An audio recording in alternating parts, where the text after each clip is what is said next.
সুপ্রিয় শিক্ষার্থী, গত পর্বগুলোতে আমি তোমাদের দেখিয়ে দিয়েছিলাম যে সংখ্যা পদ্ধতির রূপান্তরগুলো সম্পর্কে, অর্থাৎ দশমিক, বাইনারি ও অক্টাল হেক্সাডেসিমাল সংখ্যা পদ্ধতি কিভাবে রূপান্তর করতে হয়। তাছাড়া আমি তোমাদের দেখিয়ে দিয়েছিলাম বাইনারি যোগ, বিয়োগ ও দুইয়ের পরিপূরক।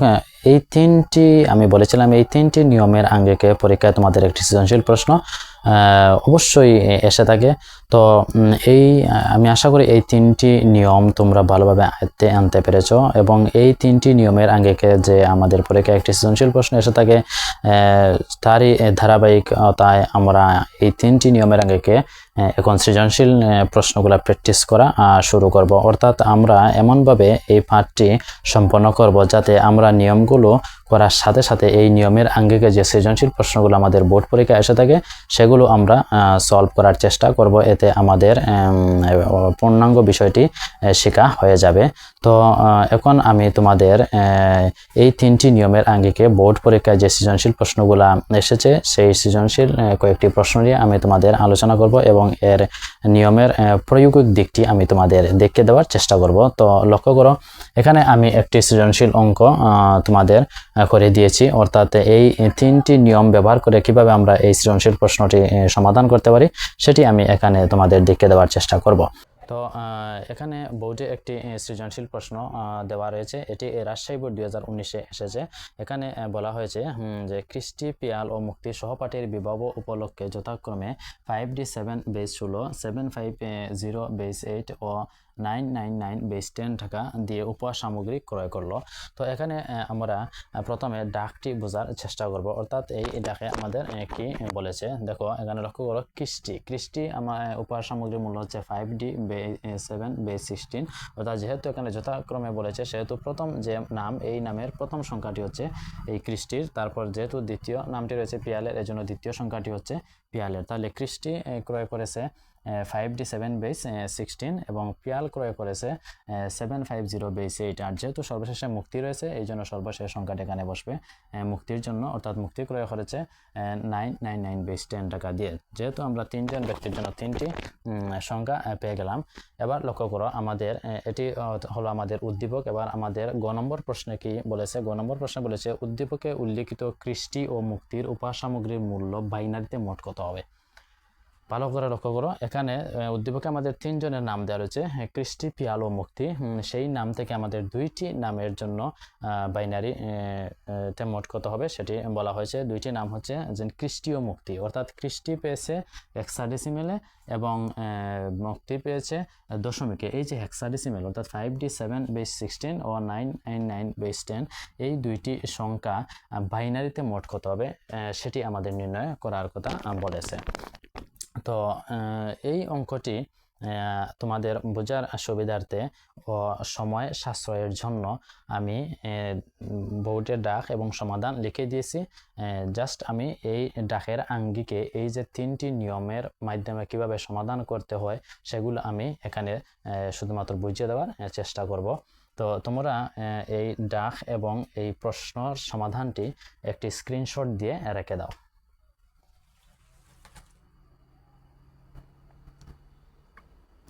ওকে, তো এবার লক্ষ্য করো এই অঙ্ক সমাধানটি আমরা কিভাবে করব।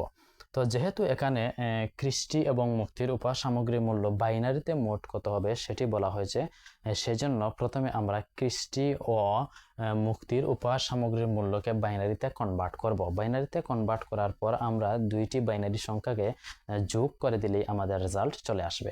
তো এজন্য আমরা প্রথমে লিখব কৃষ্টির, এই যে সমাধান লিখছি, লেখার পর লিখব কৃষ্টির উপহার সামগ্রীর মূল্য 5D7 বেস 16। এই যে এখান থেকে উদ্দীপক থেকে আমরা কৃষ্টির উপহার সামগ্রীর মূল্যটি লিখলাম। তারপর মুক্তির উপহার সামগ্রীর মূল্য 999 বেস 10, এই যে 999 বেস 10, এই দুইটি সংখ্যা লিখলাম। এবার লক্ষ্য করো, যেহেতু আমাদের বলেছে বাইনারিতে মোট কত হবে সেজন্য এই দুইটিকে আমরা বাইনারিতে কনভার্ট করব। তো প্রথমে আমরা এখানে লক্ষ্য করো, এই যে হেক্সাডেসিমেলকে বাইনারিতে কিভাবে কনভার্ট করতে হয়, এই হেক্সাডেসিমেলকে কিভাবে বাইনারিতে কনভার্ট করতে হয় সেটি আমি তোমাদের পর্ব সাইডে আলোচনা করেছিলাম। পর্ব সাইডে আমি তোমাদের আলোচনা করেছি যে বাইনারিকে কিভাবে অক্টালে নিতে হয় এবং অক্টালকে কিভাবে বাইনারিতে আনতে হয়, তারপর বাইনারিকে কিভাবে হেক্সাডেসিমেলে নিতে হয় এবং হেক্সাডেসিমেলকে কিভাবে বাইনারিতে নিতে হয়, অর্থাৎ হেক্সাডেসিমেল সংখ্যা কিভাবে বাইনারিতে নিতে হয় অথবা বাইনারির সংখ্যা কিভাবে হেক্সাডেসিমেল নিতে হয়। এই যে আলোচনা, এটি নিয়মের আলোচনা, এটি আমি তোমাদের পর্ব সাইডে আলোচনা করেছি। তো তোমরা পর্ব সাইড যদি ভালোভাবে বুঝে থাকো তাহলে তোমরা এই ক্যালকুলেশনটি এখানে করে নিতে পারবে। তো যেহেতু সৃজনশীল অঙ্কগুলোতে আমি নিয়ম নিয়ে আর আলোচনা করব না, শুধুমাত্র আমি দেখিয়ে দেব যে আমি যে নিয়মের পর্বগুলো করিয়েছি এই পর্বগুলোর আঙ্গিকে আমরা সৃজনশীল প্রশ্নগুলো কিভাবে সলভ করব এবং এই যে ভাগ প্রক্রিয়া এবং এই যে হেক্সাডেসিমেল থেকে বাইনারিতে কিভাবে আমি কনভার্ট করলাম সেগুলো পর্বগুলোতে সুন্দর করে বুঝিয়ে দেওয়া হয়েছে। তোমরা প্রথমে এই পর্বগুলো বোঝার চেষ্টা করবে যারা করনি, এবং যারা করেছো তারা এইগুলো অতি সহজে বুঝতে পারবে। তো 5D7 কে আমরা কিভাবে বাইনারিতে কনভার্ট করব, এভাবে আমরা স্পেসতে নেব 5D7 অর্থাৎ হেক্সাডেসিমেল থেকে বাইনারিতে নিতে হলে আমাদের সাইড বিট বিবেচনা করতে হবে এবং 8421 কোডটি ব্যবহার করতে হবে। তো আমরা এই কোড এবং সাইড বিট বিবেচনা করে এই 5D7 কে বাইনারিতে কনভার্ট করলাম। তারপর লক্ষ্য করো এই যে 999/10 এটি একটি দশমিক মান, এই দশমিক মানকে আমাকে বাইনারিতে নিতে হবে। যেহেতু আমার ডাকে বলা রয়েছে বাইনারিতে মোট কত হবে, সেই জন্য দুইটি সংখ্যাকেই আমাকে বাইনারিতে কনভার্ট করতে হবে। প্রথমে আমরা ডাকটি ভালো করে বোঝার চেষ্টা করব, অর্থাৎ ডাক বুঝে আমরা অঙ্কের লক্ষ্য নির্ধারণ করব, অঙ্কটি কিভাবে আমাদের সমাধান করতে হবে। যেহেতু বাইনারিতে মোট কত হবে সেজন্য আমরা এটিকেও বাইনারিতে কনভার্ট করব, অর্থাৎ দশমিক সংখ্যাকে কিভাবে বাইনারিতে নিতে হয়। দশমিক সংখ্যাকে বাইনারিতে রূপান্তর পর্ব 2-এ আলোচনা করা হয়েছে। পর্ব 2-এ আমি সুন্দরভাবে তোমাদের বুঝিয়ে দিয়েছি একটি দশমিক মানকে কিভাবে বাইনারিতে নিতে হয়, অর্থাৎ দশমিক মানকে বাইনারিতে নেওয়ার জন্য রূপান্তরিত ভিত্তি দ্বারা পূর্ণ সংখ্যাকে ভাগ করতে হবে। যেহেতু এখানে শুধুমাত্র 999 এখানে এই যে 999 এই সংখ্যাটি পূর্ণ সংখ্যা রয়েছে, এখানে দশমিক সংখ্যা নেই, এই জন্য শুধুমাত্র 999কে আমরা রূপান্তরিত ভিত্তি দ্বারা ভাগ করব। যেহেতু এটা বাইনারিতে রূপান্তর হচ্ছে সেজন্য বাইনারির ভিত্তি হচ্ছে 2, এই 2 দিয়ে আমরা 999কে ভাগ করে বাইনারি মানটা পাবো। এবং পূর্ণ সংখ্যাকে রূপান্তরিত ভিত্তি দ্বারা ভাগ করে কিভাবে বাইনারিতে কনভার্ট করতে হয় সেটি আমি তোমাদের পর্ব 2-এ আলোচনা করেছি। আশা করি তোমরা সেখান থেকে বিষয়টি বুঝে নিবে। তো এই যে আমরা 999কে 2 দ্বারা ভাগ করে এই বাইনারি মানটা পেলাম, এই বাইনারি মান পেলাম। এবার লক্ষ্য করো যেহেতু আমরা এই যে 5D7/16 এটির বাইনারি মান পেয়েছি, আবার 999/10 এটির বাইনারি মান পেয়েছি। এবার আমাদের অঙ্কে বলা রয়েছে বাইনারিতে মোট কত হবে, সো এই দুইটি বাইনারি মান আমরা যোগ করে নেব। এর জন্য আমরা এবং তোমরা আমি জায়গার স্বল্পতার জন্য এগুলা পাশে পাশে লিখেছি, তোমরা এই যে এটি লেখার পর নিচে নিচে করার চেষ্টা করবে। তো এখন লেখে আমরা 5D7/16 এখানে লক্ষ্য করো এখানে রয়েছে আমাদের 12টি বিট এবং এখানে রয়েছে আমাদের 1 2 3 4 5 6 7 8 9 10টি বিট। এখানে রয়েছে 12টি বিট এবং এখানে রয়েছে 10টি বিট। তো আমরা প্রথমে বড় যে বিট রয়েছে সেটি লিখে নিব। এখন দিয়ে 5D7/16 লিখলাম, লিখে যেহেতু এখানে সর্ববামে রয়েছে 0, এই 0 এবং এই 0-র যেহেতু কোনো ভ্যালু থাকে না সেজন্য আমরা এই 0 বাদ দিয়ে 11টি বিট এখানে লিখে দিলাম। তো এখানে একটি জিনিস লক্ষ্য করবে, এখানে আমাদের সাজাতে গিয়ে আমরা যদি কোনো সংখ্যার ঘাটতি দেখা দেয় তাহলে আমরা 0 দিয়ে প্রথমে শুরু করে দেব পূর্ণ সংখ্যার বেলা। যেহেতু এখানে দশমিক সংখ্যা বাইর হয়নি সেজন্য এগুলো আছে পূর্ণ সংখ্যা, এজন্য আমরা 0 দ্বারা প্রথমে ঘাটতিটি পূরণ করে দেব। যেহেতু উপরে এখানে 11টি বিট রয়েছে সেজন্য এই যে 999 এখানেও আমাদের 11টি বিট করতে হবে এবং এখানে যেহেতু 10টি বিট রয়েছে তাহলে আমাদের 11টি বিট করতে হলে ঘাটতি রয়েছে একটি। সো আমরা প্রথমে একটি ঘাটতি 0 দিয়ে শুরু করলাম, এখানে একটি ঘাটতি 0 দিয়ে দিলাম, তারপর আমরা এই যে মানগুলা এই সংখ্যাগুলোর নিচে বসিয়ে দিলাম। অর্থাৎ এটি আমাদের খুব সূক্ষ্মভাবে সাজাতে হবে। এখানে সাজাতে গিয়ে যদি কোনো ধরনের আমাদের ভুল হয় তাহলে অঙ্কের রেজাল্ট আমাদের মিলবে না। সো এটি একটু মনোযোগ সহকারে আমাদের সাজাতে হবে এবং প্রতিটি সংখ্যা একটি নিচে আরেকটি আমরা সোজাসুজি লেখার চেষ্টা করব যাতে আমাদের যোগ করতে সুবিধা হয়। তো যখন আমরা 5D7/16 এখানে রয়েছে আমাদের 12টি, আমরা এই 0-র যেহেতু ভ্যালু তা নেই সেজন্য আমরা 0 বাদ দিয়ে এখানে 11টি বিট বসিয়ে দিলাম এবং 999/10 এই সংখ্যাটির বিট রয়েছে 10টি, তাহলে আমাদের 11টি করতে হলে আর একটি 0 দিতে হবে। সেজন্য আমরা প্রথমে প্রথমে 0 দিয়ে দিলাম, তারপর এই বিটগুলো এই সংখ্যাগুলো নিচে নিচে আমরা সাজিয়ে নিলাম। তারপর আমরা যোগ করব, অর্থাৎ বাইনারি যোগ এবং বিয়োগ আমি আলোচনা করেছি পর্ব 6-তে, অর্থাৎ পর্ব 6-তে বাইনারি যোগ এবং বিয়োগ সুন্দরভাবে আলোচনা করা হয়েছে কিভাবে আমরা বাইনারি যোগ এবং বিয়োগ করব। সেই নিয়মের আঙ্গিকেই আমরা এই যোগটি করেছি। যেমন এখানে 1 এবং 1 যোগ করলে 10 হচ্ছে, 10-এর 0 এখানে বসিয়ে দিয়েছি, ক্যারি হিসেবে 1 রয়েছে। আবার 1 এবং 1 যোগ করলে 10 হচ্ছে, এবং ক্যারি যখন যোগ করতেছি, ক্যারি 1 যখন যোগ করতেছি তখন হচ্ছে 11, 11-এর 1 বসাচ্ছি, আবার ক্যারি হিসেবে 1 রয়েছে। আবার 1 এবং 1 যোগ করার পরে আবার 10 হচ্ছে, এবং ক্যারি হিসেবে যে 1 রয়েছে সেটি যোগ করার পরে আবার 11 হচ্ছে, 11-এর 1 বসিয়ে দিলাম, আবার ক্যারি হিসেবে 1 রইল। তারপর 0 এবং 0 যোগ করার পর 0 হচ্ছে, এবং 0-এর সাথে এই যে ক্যারি 1টা আমাদের সবসময় মনে রাখতে হবে।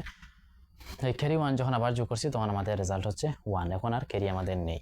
আবার 1 এবং 0 যোগ করা হলে 1 হচ্ছে, আবার 0 এবং 1 যোগ করা হলে 1 হচ্ছে, আবার 1 এবং 1 যখন যোগ করতেছি তখন আবার হচ্ছে 10-এর 0 বসাচ্ছি, আবার ক্যারি হিসেবে 1 রয়েছে। আবার 1 এবং 1 যোগ করা হলে হচ্ছে 10, এবং ক্যারি যোগ করা হলে হচ্ছে 11-এর 1 বসছে, আবার ক্যারি হিসেবে 1 রয়ে গেল। আবার 0 এবং 1 যখন যোগ করতেছি তখন হচ্ছে 1, এবং 1-এর সাথে আবার যখন ক্যারির 1 যোগ করতেছি তখন হচ্ছে 10-এর 0 বসাচ্ছি, আবার ক্যারি হিসেবে 1 রয়ে গেল। আবার 1 এবং 0 যখন যোগ করতেছি তখন রেজাল্ট হচ্ছে 1, এবং 1-এর সাথে যখন ক্যারি 1 যোগ করতেছি তখন হচ্ছে 10, এই 10 এখানে বসিয়ে দিলাম। এই হচ্ছে আমাদের বাইনারি যোগ। তাহলে আমরা লিখতে পারি যে এখানে বলেছে উদ্দীপকে উল্লেখিত খ্রিস্টীয় মুক্তির উপহার সামগ্রীর মূল্য বাইনারিতে মোট কত হবে। তাহলে আমরা অতএব খ্রিস্টীয় মুক্তির উপহার সামগ্রীর মূল্য বাইনারিতে মোট এই সংখ্যাগুলো হবে, লিখে এখানে বেজ হিসাবে আমরা ট্রু ব্যবহার করব। এবার লক্ষ্য করো, এই যে আমি তোমাদের বলেছিলাম যে রূপান্তর, যোগ, বিয়োগ ও পরিপূরক, এই 3টি নিয়মের আঙ্গিকে পরীক্ষায় একটি সৃজনশীল তোমাদের এসে থাকে। তাহলে দেখো এই 3টি নিয়ম যদি তুমি আয়ত্তে আনতে পারো তাহলে তুমি পরীক্ষায় একটি সৃজনশীল আনসার করতে পারবে এই 3টি নিয়মের আঙ্গিকে। অর্থাৎ এখানে আমাদের বলেছিল উপহার সামগ্রীর বাইনারিতে মোট কত হবে। যেহেতু বাইনারিতে মোট কত হবে সেজন্য আমরা এই যে খ্রিস্টির উপহার সামগ্রীর মূল্য হেক্সাডেসিমেল রয়েছে সেটিকে আমরা বাইনারিতে কনভার্ট করেছি। এই যে হেক্সাডেসিমেল থেকে বাইনারিতে কিভাবে কনভার্ট করতে হয় সেটি আমি পর্ব সাইডে আলোচনা করেছি। এবং আরেকটি মান রয়েছে মুক্তির মান রয়েছে দশমিকে কিভাবে বাইনারিতে কনভার্ট করতে হয় সেটি আমি আলোচনা করেছি। এই যে বাইনারিতে কনভার্ট করতে সেটি আলোচনা করেছি পর্ব 2-এ। তারপর এই যে দুইটি বাইনারি মান যেহেতু বলেছে বাইনারিতে মোট কত হবে, এই দুইটি বাইনারি মান আমরা বাইনারি যোগ এবং বিয়োগ আলোচনা করেছি পর্ব 6-তে। এই যোগ এই যে এখানে আমাদের 3টি নিয়মের প্রয়োগ হলো, এই 3টি নিয়মের প্রয়োগ করে আমরা কিন্তু এই সৃজনশীল প্রশ্নটি সমাধান করতে পারলাম। তো সুপ্রিয় শিক্ষার্থী, এবার ঘ নম্বর প্রশ্নটি লক্ষ্য করো। এই যে ঘ নম্বর প্রশ্নে আমাদের কি বলেছে পিয়াল ও খ্রিস্টির উপহার ক্রয়ের মূল্য যথাক্রমে হেক্সাডেসিমেল ও দশমিক সংখ্যা নির্ণয় করো। অর্থাৎ পিয়াল ও খ্রিস্টির উপহার সামগ্রীর মূল্য যথাক্রমে বলতে বোঝার এই যে পিয়ালেরটা আমরা কিসে রূপান্তর করবো, হেক্সাডেসিমেল রূপান্তর করব। এই যে পিয়াল যেহেতু প্রথমে রয়েছে এবং হেক্সাডেসিমেল এখানে প্রথমে রয়েছে, এই জন্য পিয়ালেরটা আমরা কিসে রূপান্তর করবো, হেক্সাডেসিমেল রূপান্তর করব। এবং এই যে খ্রিস্টি রয়েছে সেকেন্ড পজিশনে, এবং এটা সেকেন্ড পজিশনে রয়েছে দশমিক, অর্থাৎ খ্রিস্টিটা আমরা কিসে রূপান্তর করবো, দশমিকে রূপান্তর করবো। আমাদের ডাকটি অর্থাৎ যে প্রশ্ন দেওয়া রয়েছে এই প্রশ্নটি আমাদের প্রথমে ভালো করে বুঝতে হবে, অর্থাৎ প্রশ্নে আমাদের কি করার জন্য বলা হয়েছে।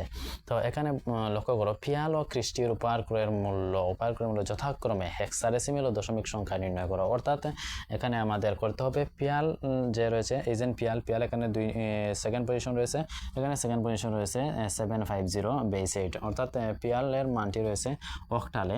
এই অক্টাল মানটিকে আমরা কিসে রূপান্তর করবো, হেক্সাডেসিমেল রূপান্তর করবো। যেহেতু বলেছে পিয়ালেরটারে কিসে রূপান্তর করবো, হেক্সাডেসিমেল রূপান্তর করবো। এবং এই উদ্দীপকে আমাদের পিয়ালের মানটি কিসে দেওয়া রয়েছে, উদ্দীপকে পিয়ালের মানটি দেওয়া রয়েছে 750/8, অর্থাৎ 750/8, অর্থাৎ অক্টাল মানকে আমরা কিসে রূপান্তর করবো, হেক্সাডেসিমেল রূপান্তর করবো।